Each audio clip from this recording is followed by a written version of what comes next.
Everybody, welcome back to the channel. I hope you're doing good. In this video, we're gonna be discussing about how to receive from the Binance application to the Bitget application.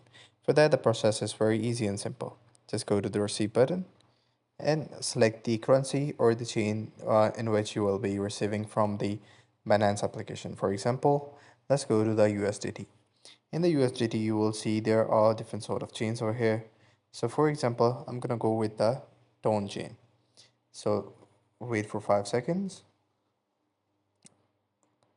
So here you guys can see that my Tone USDT address is right over here. So I'm just gonna copy it. So once I copy it, all I have to do is to go to the main menu and go to the Binance application. So wait for a few seconds till the application totally boots up. And once the application will boot up, we will go to the wallet option on the bottom right corner.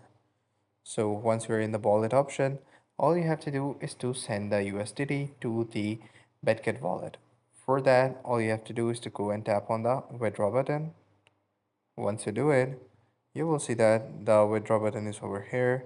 Just go with the withdraw crypto or withdraw fiat. So in here, just go and select USDT, send via crypto network, and then all you have to do is to paste the address right over here.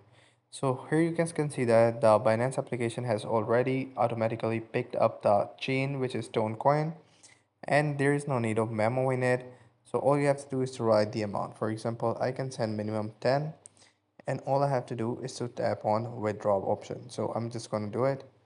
So once I will do it, so it will say you do not fill the memo, please confirm. Just go with the confirm.